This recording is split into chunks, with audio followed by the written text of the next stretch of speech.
senhores membros do Ministério Público, senhores servidores do Tribunal, senhoras e senhores telespectadores dos nossos canais de comunicação.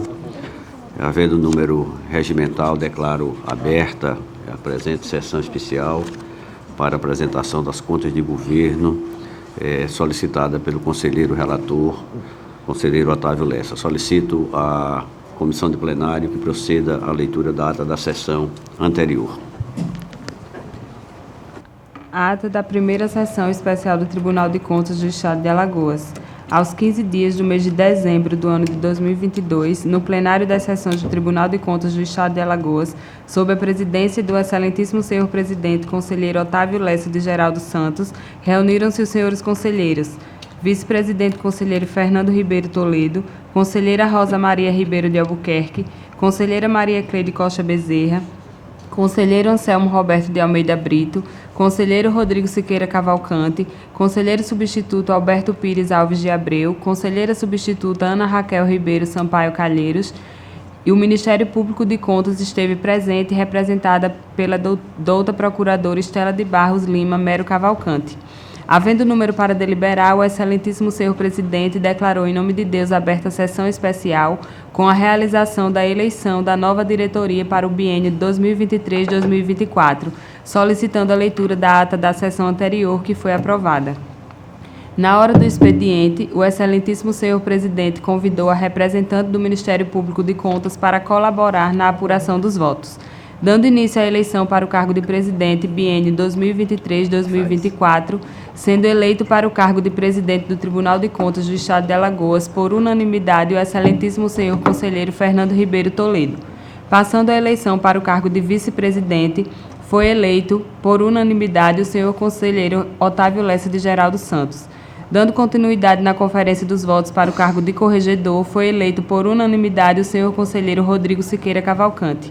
Em seguida, conferência dos votos para o cargo de diretor da Escola de Contas, eleita por unanimidade a senhora conselheira Maria Cleide Costa Bezerra.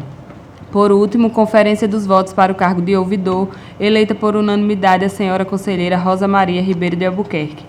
Após finalizada a eleição para todos os cargos concorrentes para novo quadro do Tribunal de Contas do Estado de Alagoas, o excelentíssimo senhor presidente, atendendo à solicitação do senhor conselheiro Rodrigo Siqueira Cavalcante, fez a leitura do artigo 8º da Resolução Normativa número 2 de 2022, ao tempo em que anunciou a nova composição dos componentes da primeira Câmara e da segunda Câmara. Em seguida, ficou definido que o presidente da primeira Câmara será o conselheiro Otávio Lessa de Geraldo Santos e o presidente da segunda Câmara será o conselheiro Anselmo Roberto de Almeida Brito. Dando continuidade aos trabalhos da sessão, passou-se para a hora das explicações pessoais. O excelentíssimo senhor presidente eleito conselheiro Fernando Ribeiro Toledo agradeceu o carinho, a confiança e os votos unânimes. O senhor conselheiro Rodrigo Siqueira Cavalcante parabenizou ao excelentíssimo senhor presidente pelo decanato, bem como o presidente eleito, seguido de todo o pleno. Não havendo mais quem quisesse fazer uso da palavra, em nome de Deus encerrou a sessão, convocando-os para a próxima no horário regimental. Em discussão, a ata que acaba de ser lida.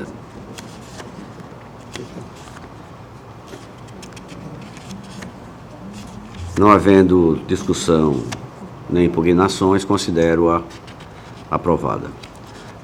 Concedo a palavra a vossas excelências na hora do expediente.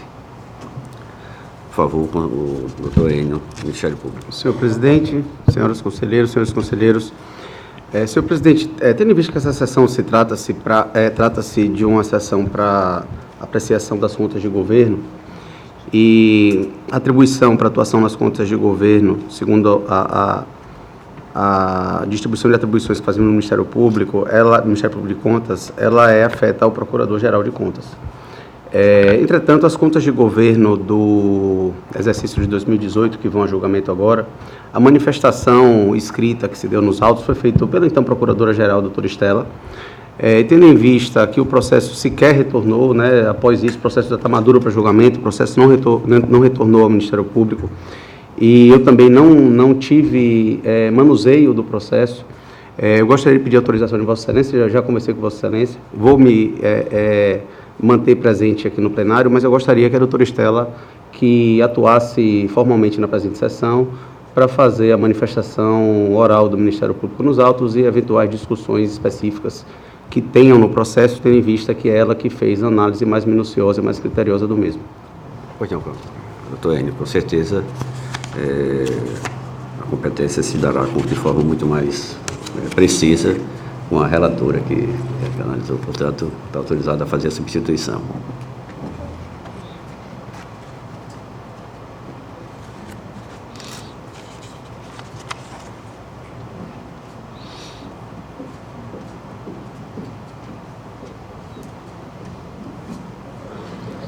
Seja bem-vinda, doutora Estela, mais uma vez ao convívio deste pleno, desta Corte de Contas.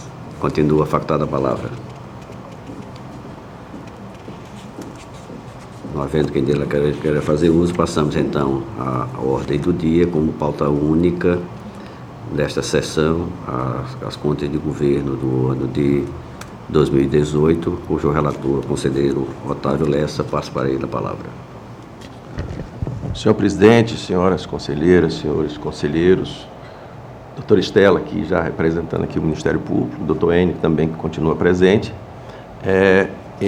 irei fazer o meu relato com relação à prestação de contas de governo referente ao exercício de 2018. Tá? Lembrando que todo esse conteúdo que está aqui, ele tem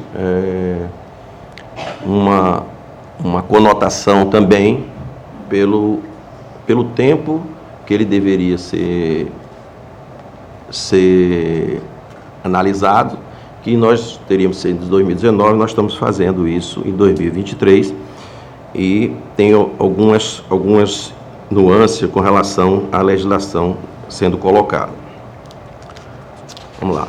Em cumprimento ao artigo 46, inciso 3º da Constituição Estadual, da Lei 5.604, do inciso 1º da Lei 8.790 de 2002, e o artigo 6º, inciso 1º do artigo 140 da Resolução 3 de 2001, o Tribunal de Contas do Estado de Alagoas aprecia as contas do Governo do Estado relativo ao exercício de 2018, sobre a gestão, à época, do senhor José Renan Vasconcelos Calheiros Filhos, com o objetivo de emitir o parecer prévio. Vamos parar daqui, que também todos os conselheiros foram distribuídos os votos já, para que pudessem dar uma analisada, mas eu vou ler todo o relatório. O relatório e o parecer prévio sobre as contas prestadas pelo governador apresentam ao Estado diagnóstico sistemático efetuado pelo Tribunal de Contas sobre o aspecto relevante da conformidade da gestão de finanças públicas do Estado no período ora analisado. É o mais abrangente e fundamental produto do controle externo e constitui a etapa máxima de um processo democrático de responsabilização e prestação de contas governamental, ao subsidiar a Assembleia Legislativa e a sociedade como elemento técnico e informações essenciais para avaliação das ações relevantes no Poder Executivo Estadual na condução dos negócios do Estado.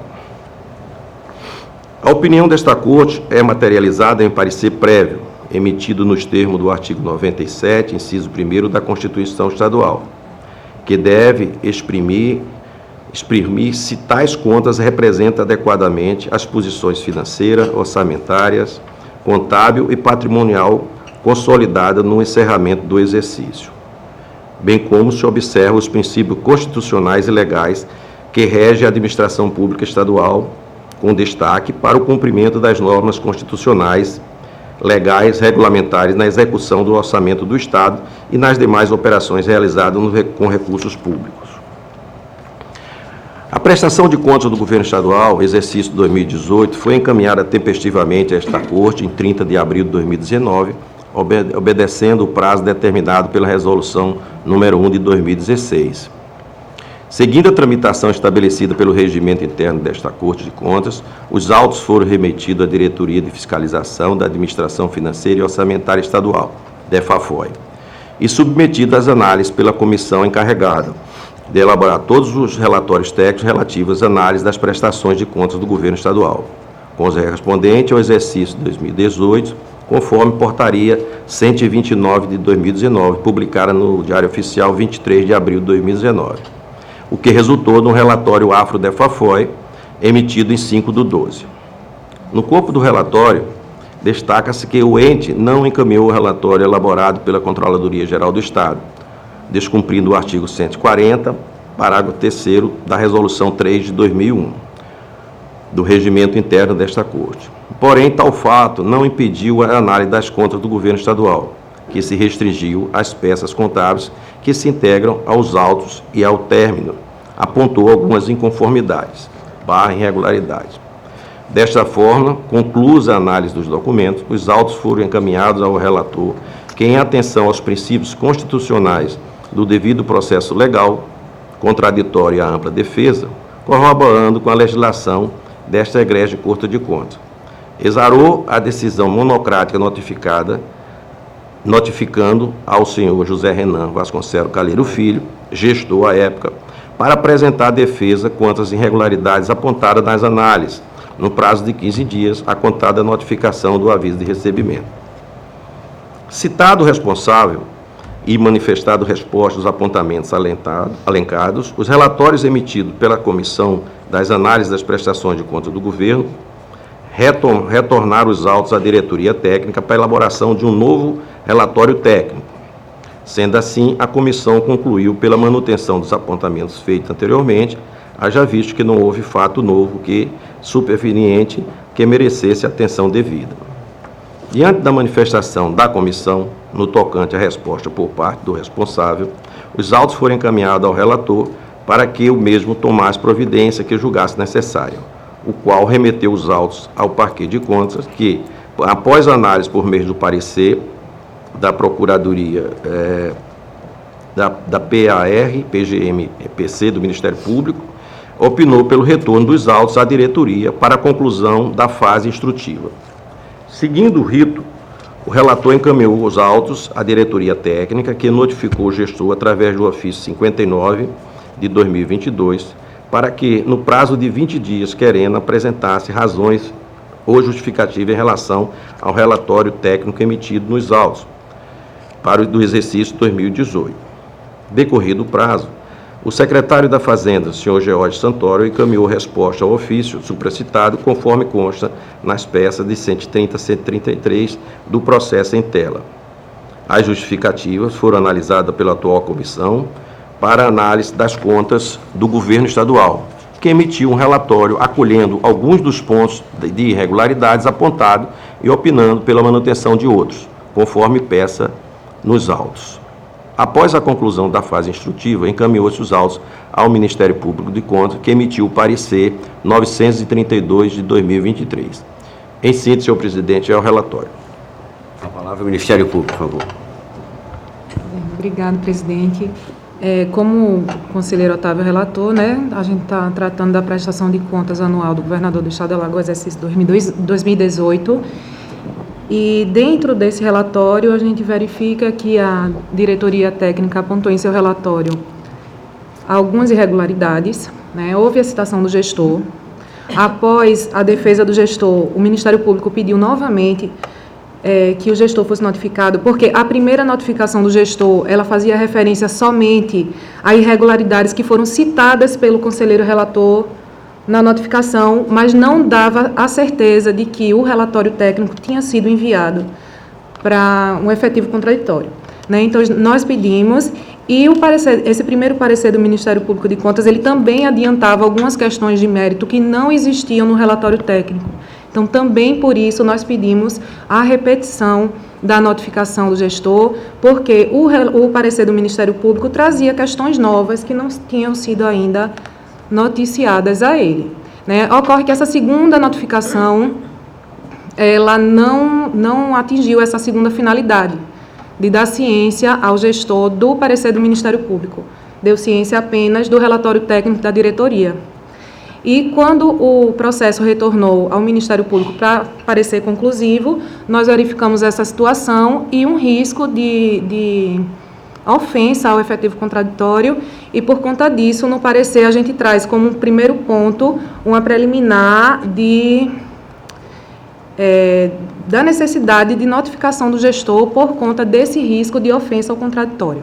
Eu vou explicar melhor o porquê da relevância dessa notificação do parecer, porque um aspecto trazido no parecer do Ministério Público de Contas e que não existia no relatório técnico, ele foi determinante para a conclusão que se chegou nesse parecer conclusivo do órgão ministerial, né? O relatório técnico ele aponta desde o primeiro momento o descumprimento ao mínimo em educação, uma vez que foram computados gastos com inativos, né, para atingir os 25% de manutenção e desenvolvimento no ensino. E quando os autos vieram ao Ministério Público, analisando a defesa do gestor, ele se reporta a ausência de conhecimento desse entendimento do tribunal, a ausência de orientação do órgão de controle.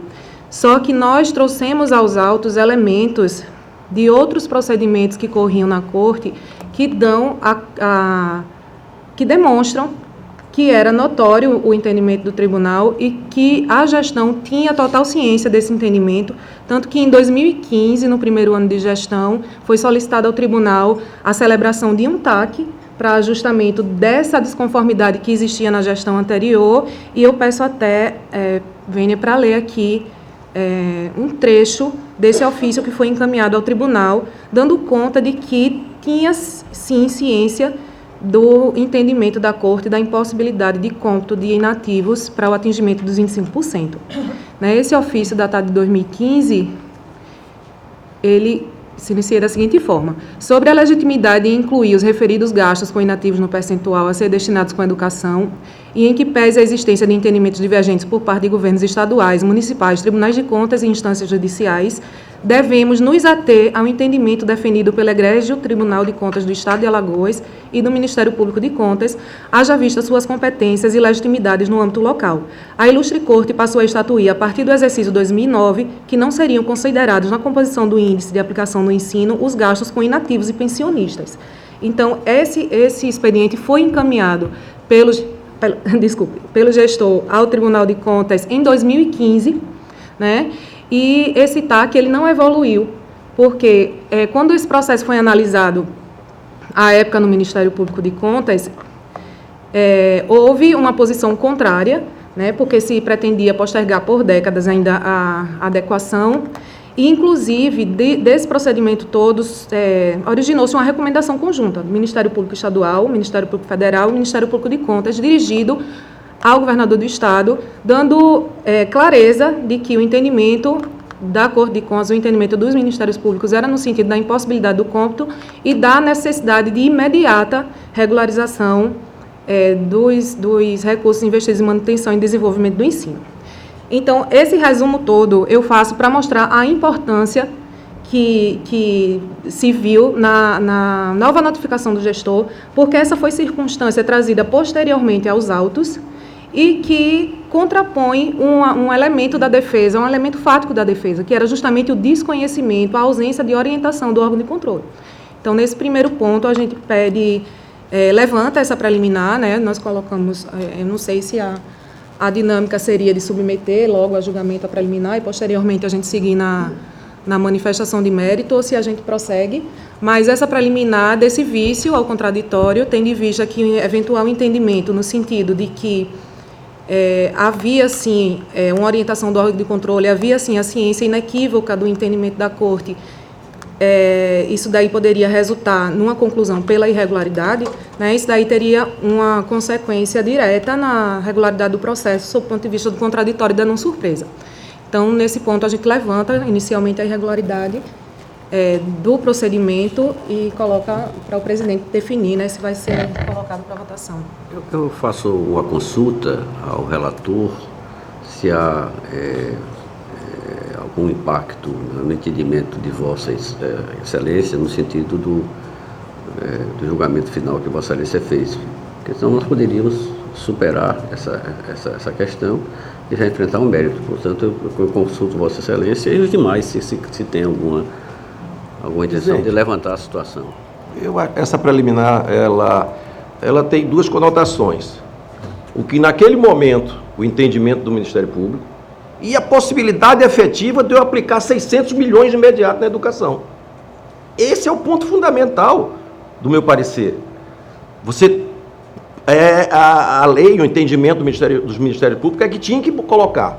Agora, a viabilidade financeira para isso, por isso que o próprio governo sugeriu uma reeducação, um escalonamento, para que em tantos anos eles fossem equilibrados, ou seja, o entendimento que a folha dos inativos da educação sairia dos cálculos. Né? Então, esse é o... Tanto é que, e para colaborar com o que eu estou dizendo, só em agosto de 2020 é que o Supremo efetivamente, ou seja, ele determinou que seria que ter afastado. E mais ainda, o próprio tribunal, junto com o Ministério Público, esse termo de ajuste de gestão, ele nunca foi respondido ao gestor. Ou seja, pediu 20, vai ser 5, vai ser 4, ou seja, viabilizar, essa é a visão minha como relator. Eu tenho que tentar viabilizar o possível e com o cumprimento da legislação. Então, esses fatos é que efetivamente contribuíram para que a gente, na continuação do nosso parecer, enfrentar isso de forma, com esse entendimento que eu tive. É essa a explicação que eu estou colocando. Consulto os demais membros da mesa se há necessidade de enfrentarmos essa preliminar ou se, com essas explicações do relator, nós poderíamos já partir para o entendimento final. Presidente, apenas para, a título de balizamento, né, talvez assim, do entendimento, é que em estudos também sobre essa questão, é que não fica claro até a instituição do Fundeb, incluindo que havia necessidade de retirar o inativo. Então, assim, houve um período de adaptação para que houvesse essa exclusão total dos inativos. Então, como colocou o conselheiro Otávio, isso foi uma forma gradual de atingimento do parâmetro.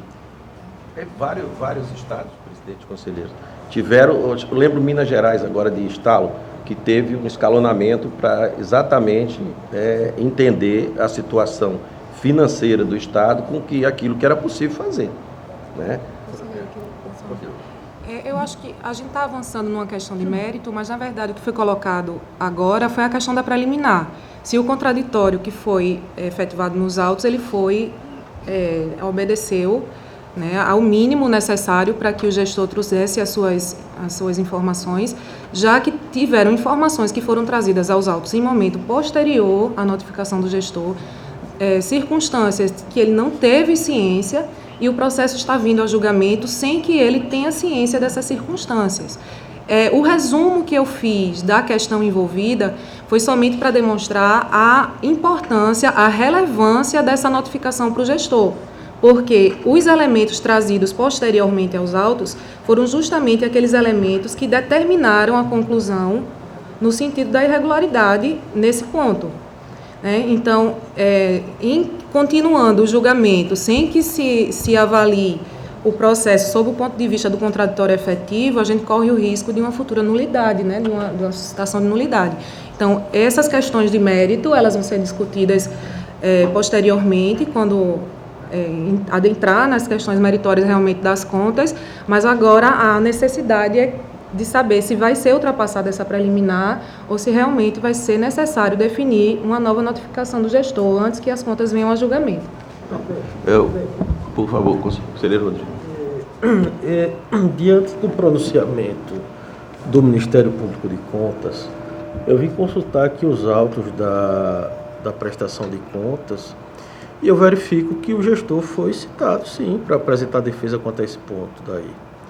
Quanto à aplicação do limite mínimo de 25%, está bem claro aqui na decisão de folhas, decisão monocrática do conselheiro Fernando. Deixa eu fazer só um esclarecimento. Ele foi citado e ele se defendeu sobre esse ponto, sobre o que constava no relatório técnico. Todas as circunstâncias que foram acrescidas no parecer do Ministério Público de Contas não foram noticiadas ao gestor. Então, há circunstâncias de fato que rebatem argumentos de defesa de fato e que desconstroem argumentos de defesa de fato. E essas circunstâncias novas trazidas aos autos após a notificação e a defesa do gestor, elas não foram noticiadas. Então, a preocupação é essa somente, por uma questão de cautela, para que não, no futuro a gente não tenha uma contestação, uma nulidade, né, nessa manifestação da Corte. Olha, presidente, conselheiros, conselheiras, eu tive cuidado de fazer uma leitura do processo, ainda que sucinta, né? Eu discuti um pouco com minha assessoria com relação ao processo de prestação de contas de governo do Estado de Alagoas, que tem um peso, né? Tem uma responsabilidade, toda a prestação de contas tem uma responsabilidade, tem um peso muito grande. E o nosso gabinete, com relação a esse ponto, é bastante tranquilo em entender que nós temos aí, conselheiro Otávio, quase 5 anos de tramitação do processo. Então, se a gente for acolher o parecer e a proposta do Ministério Público de Contas para determinar a reabertura da fase de instrução, com a nova citação do gestor, nova realização de relatório por parte do tribunal, nova manifestação do Ministério Público de Contas, certamente esse processo vai prescrever e vai perder o objeto, né? Então, com relação à possibilidade de acolhimento dessa preliminar, eu acho que a gente, no meu ponto de vista, ela ficaria prejudicada. Ainda mais porque a gente tem um prazo constitucional previsto, acho que no artigo 63 ou 93, sou muito ruim, da Constituição do Estado de Alagoas, que menciona que nós temos o dever de apreciar contas do governador do Estado em 60 dias, né? O que a gente tem que trabalhar é para melhorar a nossa excelência, o nosso nível de qualidade de análise dentro desse prazo constitucional, né? E diante de contas de 5 anos, quase 5 anos, na iminência de prescrever, eu acredito que de todos os prejuízos, se é que algum prejuízo tem em razão do não acolhimento da preliminar, para o gestor não teria qualquer tipo de prejuízo para o contraditório, para a ampla defesa. Evidentemente que aqueles pontos de controle levantados pelo Ministério Público não podem ser considerados para fins de rejeição das contas, né? Não poderiam ser considerados.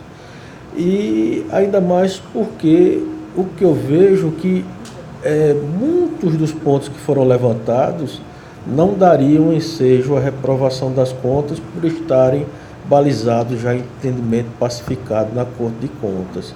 Eu não queria citar aqui, mas porque a gente vai acabar se alongando muito no debate de uma preliminar, mas no mérito, se for preciso, eu posso entrar nessas questões mais técnicas com relação ao que foi levantado posteriormente pelo Ministério Público de Contas, com todo respeito ao entendimento do Ministério Público de Contas, mas que nosso gabinete não vem acolhendo. Um dos pontos, por exemplo, mas a gente acaba fugindo muito. Eu vou deixar para o mérito para a gente apreciar. Conselheiro, eu queria só esclarecer que o nosso questionamento acerca da nova notificação não diz respeito a pontos esses pontos que o gabinete de Vossa Excelência não acolhe. A gente diz respeito aqui à situação fática que afasta um argumento de defesa. Então, do mesmo jeito que nós temos um prazo constitucional, a Constituição também prevê o princípio do contraditório. Então, a gente não pode mitigar uma norma constitucional em face de outra quando a gente for trazer prejuízo. Se nós entendermos aqui que as contas serão regulares, não haverá prejuízo nenhum ao gestor. Mas, eventualmente, em se entendendo que as contas são irregulares, há um prejuízo grave ao gestor. E, certamente, o procedimento vai ser nulo, porque esse vício da notificação está presente nos autos, está muito bem evidenciado. mas é uma questão que deve ser decidida pelo Pleno, né? E, sendo ultrapassada, nós também passaremos a análise do mérito. Mais uma discussão, porque eu imagino que nas manifestações até então expostas, nós ultrapassaríamos essa questão de mérito. Todos concordam? Então, Vossa Excelência pode continuar. Está ultrapassado. Quando os autos retornaram ao MPC, né, o parecer trouxe inicialmente a preliminar, que foi ultrapassada, e no mérito nós verificamos que o relatório técnico afasta algumas irregularidades inicialmente postas, né, mantém outras, e algumas das irregularidades mantidas no relatório técnico, o Ministério Público de Contas entende em sentido contrário de que essas irregularidades deveriam ser afastadas também. Eu vou relacionar aqui de uma forma rápida as irregularidades persistentes após análise da defesa pela diretoria e pelo Ministério Público de Contas. Um apontamento de forte dependência de transferências correntes, isso aqui não seria um ponto a determinar irregularidade em forma alguma, mas é um apontamento para uma melhoria da gestão, para um direcionamento da gestão no tocante às suas arrecadações. A administração não consegue apurar o gasto total em cada projeto e programa de governo, porque despesas que são comuns a quase todos os programas, como despesa de pessoal e manutenção, estão distribuídas em programas de apoio administrativo e não nos respectivos programas finalísticos. A receita arrecadada foi inferior à receita estimada, verificando-se uma menor arrecadação da ordem de 7,94%, não havendo excesso de arrecadação no exercício. O resultado patrimonial apresentou um passivo real descoberto de R$ 2.502.479.708,11. Foram verificadas falhas de contabilização que obstacularizam o controle, obscuridade no detalhamento dos gastos com manutenção e desenvolvimento do ensino, omissão no detalhamento da gestão dos recursos do Fundeb, divergências entre balanço geral, relatório resumido da execução orçamentária e CIOPs na apuração do percentual gasto com ações e serviços de saúde. Nos serviços da dívida, o Estado não contabilizou como despesa do período os juros incidentes no exercício 2018, cujo pagamento deveria ser realizado em 2019. O orçamento das fundações não obedece ao princípio do equilíbrio financeiro. Foi verificado o déficit de arrecadação das fundações consolidadas, desequilíbrio financeiro das fundações com utilização de reserva financeira do exercício anterior no valor de R$ 703.411, déficit de arrecadação das receitas dos fundos, acréscimo de 61,68% da dívida flutuante dos fundos, interferências financeiras da ordem de 47 milhões para que as empresas públicas e sociedade de economia mista pudessem honrar seus compromissos, o que viria a demonstrar que elas são deficitárias. Nas sociedades públicas e sociedade de economia mista, um resultado deficitário e um acréscimo muito relevante da dívida flutuante. Despesa total com pessoal acima do limite prudencial, que determinaria medidas de recondução. E eu vou citar agora um apontamento que a diretoria afasta, mas que nós entendemos que ele deve ser mantido, no tocante a não observância pela LOA do princípio da exclusividade, visto que o artigo 7º da Lei 7986/2018 autoriza transposições, remanejamentos e transferências. Essa é uma questão que já foi debatida muito aqui no tribunal. Alguns entendem que é uma mera formalidade. Na verdade, ao se permitir remanejamentos, transposições e transferências, como se fossem créditos adicionais suplementares, nós estamos desfigurando, o processo legislativo estabelecido para previsão do orçamento. Então, isso de uma maneira mais detalhada já foi abordado em diversas hipóteses, diversas contas aqui no tribunal, mas alguns conselheiros, a gente sabe, entendem que isso aqui se trata de mera formalidade, mas nós mantemos esse apontamento, uma vez que há uma própria desfiguração do processo legislativo de aprovação das contas, do orçamento público. E a repriorização de despesas por ato unilateral do gestor, tirando de atividades fins, colocando em atividades meio de uma forma muito indiscriminada e sem controle. Agora, dois apontamentos que a diretoria técnica entende que deveria permanecer, mas que nós entendemos de forma contrária que deveriam ser desconsiderados na análise final das contas. De acordo com a diretoria, a margem de suplementação prevista passou dos 30% após a alteração da LOA e esse percentual de 30% seria abusivo para a suplementação, né, para créditos adicionais suplementares, o que feriria os princípios que norteiam a elaboração do orçamento. Analisando os autos, a gente vê que realmente houve uma alteração da LOA, passando de 15% para 30%, mas que efetivamente não foram abertos créditos suplementares acima dos 15%. Então, ainda que existisse aquele percentual autorizativo lá de 30%, que seria abusivo, de acordo com os critérios de razoabilidade que o tribunal tem adotado, de forma efetiva não foram abertos créditos suplementares acima dos 15%, então nós não consideramos esse como um apontamento que deve persistir. A manifestação técnica também traz um ponto que nós não conseguimos avançar, nós acreditamos que existiu alguma inconsistência, uma vez que eles indicam no relatório técnico que a ausência de excesso de arrecadação não daria respaldo à abertura de créditos suplementares no exercício com base no excesso de arrecadação. Só que não houve no exercício abertura de crédito com base em excesso de arrecadação. Então, a ausência de excesso não teria nenhum resultado prático. Nós também entendemos por desconsiderar esse apontamento. E, no final, um apontamento relativo a créditos especiais, nós também não conseguimos identificar nos autos a abertura de créditos especiais, então também desconsideramos esse ponto na nossa análise de mérito. E, por fim, a gente chega ao ponto, né, que vai ser determinante na análise dessas contas, que diz respeito ao mínimo em educação. Ao apontamento nos autos do cômputo de aportes financeiros à Previdência para pagamento de professores inativos no cálculo do percentual de gasto mínimo com manutenção e desenvolvimento do ensino.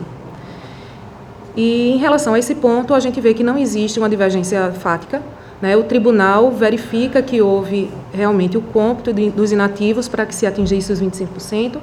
Nós verificamos também que os 25% foram determinantes, ou só foram determinados por conta dos inativos. A questão fática está ultrapassada, não há divergência.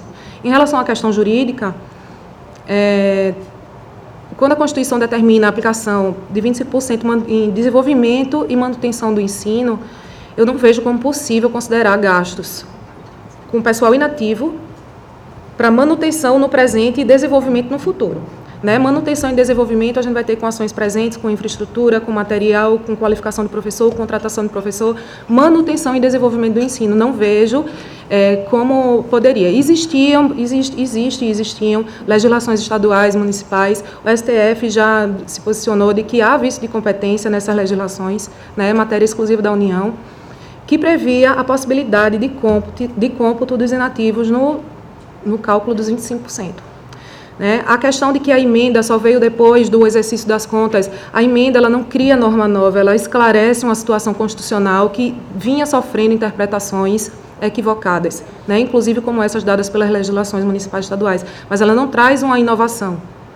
Ela reforça o que é manutenção e desenvolvimento do ensino, deixando claro que inativo não está dentro de manutenção e desenvolvimento do ensino. E em relação à matéria de defesa trazida pelo gestor, né, um ponto forte é de que não haveria nenhuma orientação dos órgãos de controle no sentido da impossibilidade do cômputo dos inativos nesse mínimo de 25%. E em relação a essa questão, foi justamente a matéria que eu trouxe em sede de preliminar. Né? A documentação juntada pelo Ministério Público de Contas demonstra de forma inequívoca que o entendimento era de conhecimento da gestão.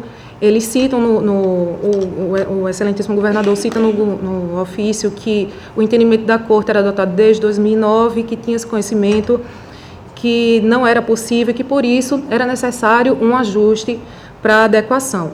Então, esse argumento de defesa, com base em aspectos fáticos, ele fica frágil diante de todo esse procedimento que aconteceu no exercício 2015, que culminou com a recomendação conjunta do Ministério Público Estadual, Federal e de Contas, em que se estabeleceu de forma muito clara a impossibilidade e a necessidade de pronta regularização. Quando o conselheiro Otávio fala aqui em impossibilidades financeiras, a gente tem plena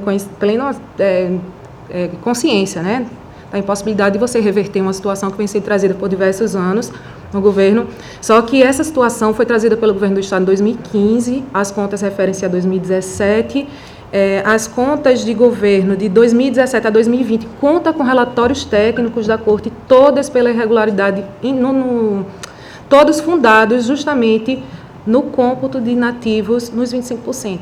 Então, não foi uma situação determinada unicamente pela impossibilidade financeira ou pela necessidade de um prazo para a regulamentação. Houve uma estagnação a partir dali, mesmo quando se tinha ciência de que aquele não era o procedimento constitucionalmente autorizado, nem o entendimento da Corte de Contas. Eu não pretendo me alongar mais, acho que a gente até demorou muito por conta da questão preliminar, que acabou trazendo outros aspectos, mas com base nisso tudo, tendo por fundamento principal o descumprimento ao limite mínimo de aplicação e manutenção e desenvolvimento de ensino, o entendimento do Ministério Público de Contas foi no sentido da irregularidade das contas. Entretanto, ressalvando aqui que persiste o entendimento no sentido do vício, no tocante ao vício do contraditório. Eu ressalvo isso porque, quando a gente está atuando aqui como custos legis, é fundamental que a gente ressalte qualquer vício de procedimento que seja verificado e, mesmo ultrapassando ao mérito, nós reforçamos ainda que existe nos autos esse vício de contraditório. Obrigado, doutora Estela. Com a palavra, o relator. Da análise, orçamento público. A Lei Orçamentária Anual, Lei 7.896 de 2018, estimou a receita e fixou a despesa em 10 bilhões e 214 milhões. E a receita arrecadada dos mesmos valores. A dotação atualizada no exercício, LOA mais créditos adicionais para os orçamentos fiscais e da Seguridade Social foi de 11 bilhões e 412 milhões, os quais foram empenhados 10 bilhões e 398 milhões. Contribuíram para essa diferença a não realização de despesas previstas em outras despesas correntes e investimentos. Os créditos adicionais. Na Lei 7.896, houve uma autorização para a realização da abertura de crédito suplementar de 15% e, posteriormente, corrigiu o erro. Um erro que houve foi corrigido não por uma solicitação de aumento. A própria Assembleia corrigiu o erro da publicação de 15%, ela passou para 30%.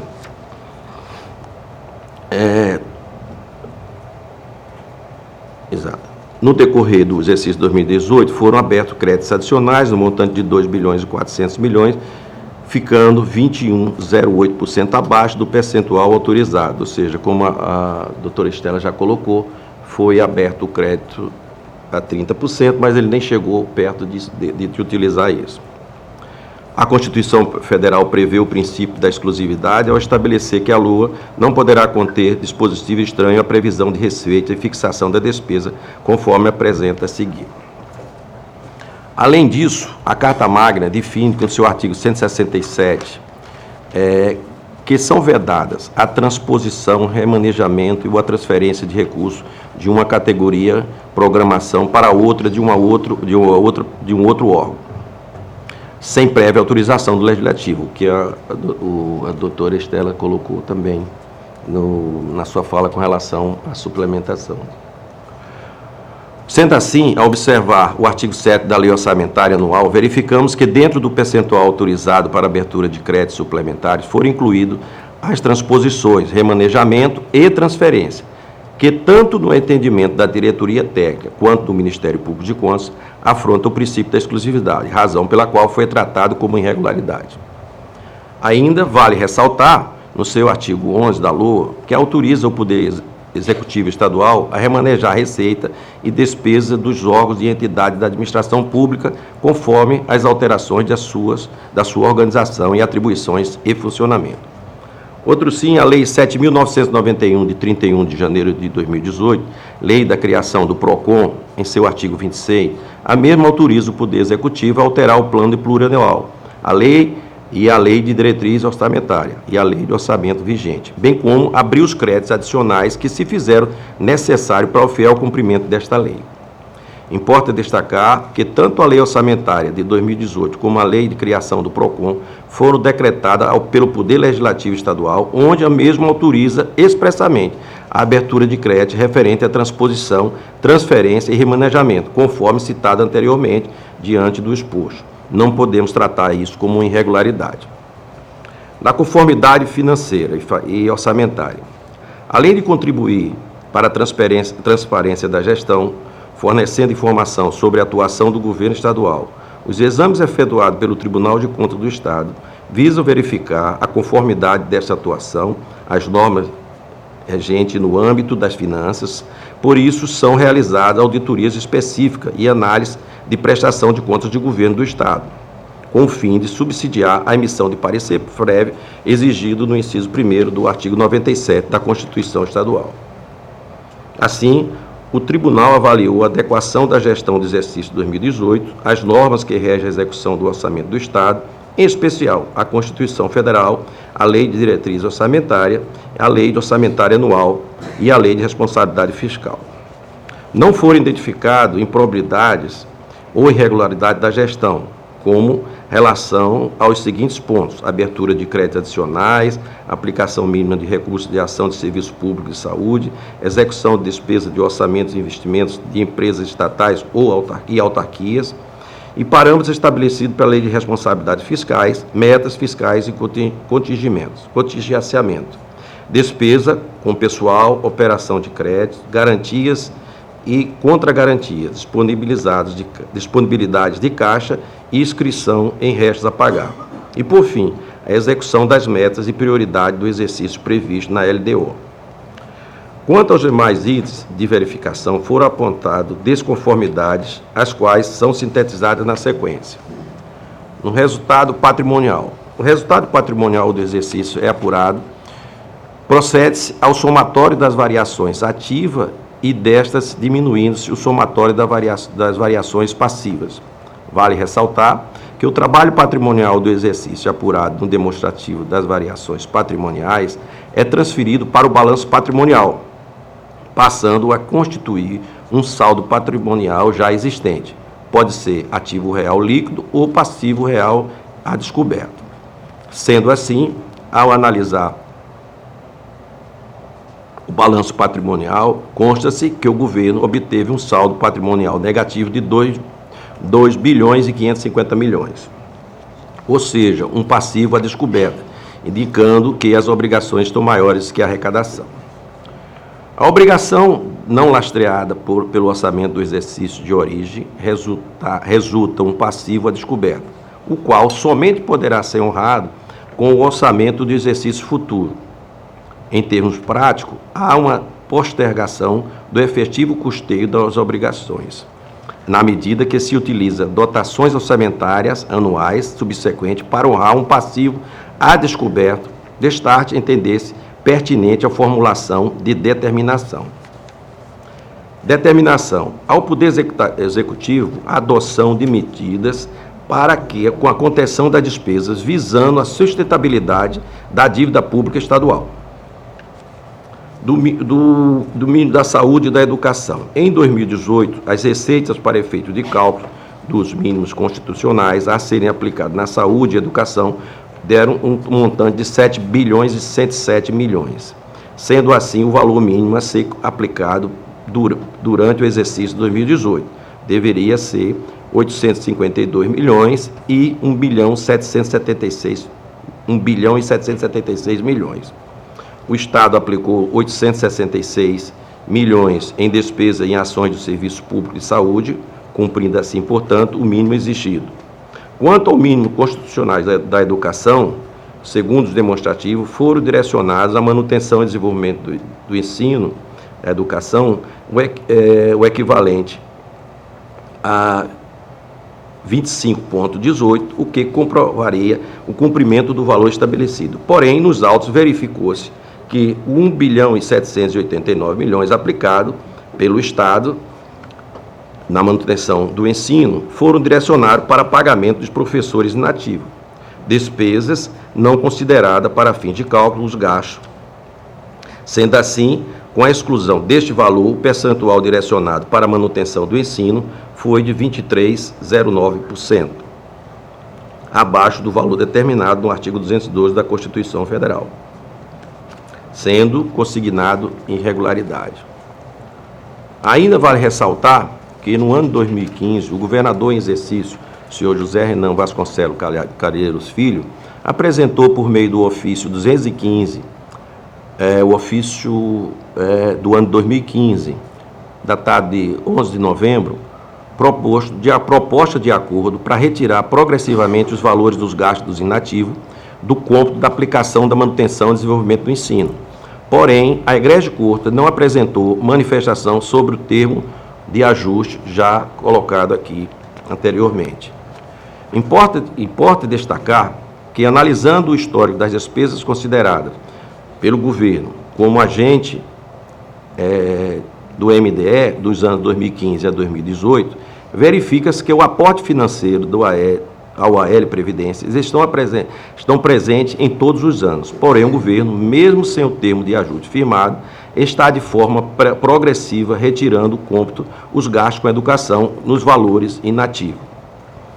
É exatamente que a gente verificou que houve um acréscimo de 2015 para os 2018, um acréscimo já de 3,09, totalizando os 23,09%. Não chegando nos 25%. E, como eu disse, nós estamos fazendo uma análise das contas em 2023, onde, efetivamente, já tem, não ainda do processo solvente, não cabe aqui, mas é uma efetiva, já comprovada através de balanço, que nos anos seguintes, 2021, de 2020, já a meta já passou dos 23 de 2018, atingindo hoje já os 25% da educação, ou seja, progressivamente foram feitos os devidos ajustes com relação a cumprir exatamente o que a lei determina. Com efeito, foi verificado falhas na contabilização que impede o controle, tais como a imprecisão de detalhamento dos gastos da manutenção e desenvolvimento do ensino e omissão de detalhamento de gestão dos recursos do Fundeb, consignando também uma impropriedade. Além disso, o artigo 22 da Lei de Introdução às Normas dos Direitos Básicos exige do intérprete maior atenção às circunstâncias fáticas e jurídicas que impactam na atuação administrativa e que pode gerar limitações, senão vejamos que preconiza o mencionado artigo. Artigo 22, ele preconiza que na interpretação das normas sobre a gestão pública serão considerados os obstáculos e as dificuldades reais do gestor na exigência das políticas públicas do seu cargo, sem prejuízo dos direitos dos administradores. Parágrafo 1º. Em decisão sobre a regularidade das contas ou validade de ato, contratos, ajustes, processo ou normas administrativas, serão consideradas as circunstâncias práticas que houver imposta, limitando as condições do agente que está naquele momento exercendo aquela função. Que é exatamente o que eu coloquei com relação à necessidade de cumprir a lei, mas, ao mesmo tempo, o não podendo ser feito por questões, obviamente, por questões financeiras. Este dispositivo requer que as políticas públicas a seu cargo devem, assim, ser implementadas considerando os obstáculos, as dificuldades reais a que está sendo submetido, dificuldade orçamentária, de pessoal, dentre outras. A mais evidente e direta consequência na previsão legislativa e a necessidade do julgamento administrativo.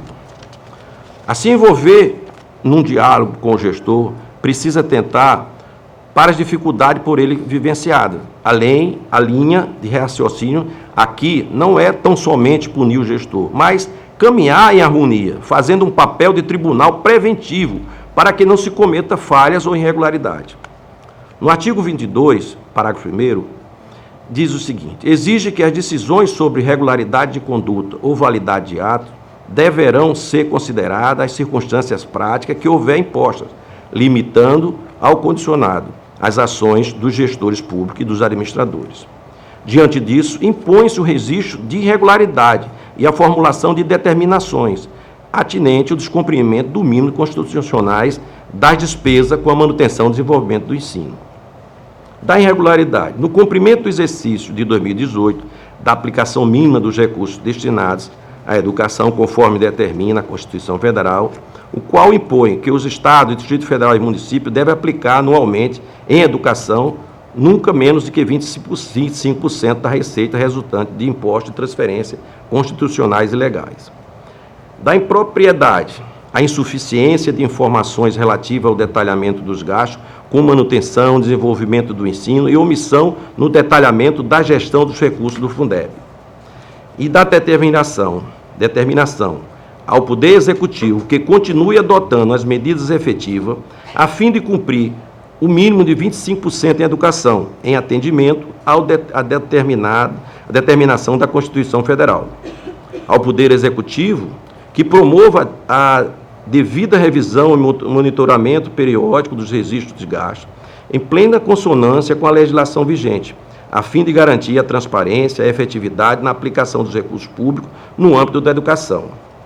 Também ao Poder Executivo que evidencie na forma completa e detalhada as informações referentes aos gastos do MDE e do Fundeb, na prestação de contas do governo, de modo a permitir a avaliação anual acerca da efetividade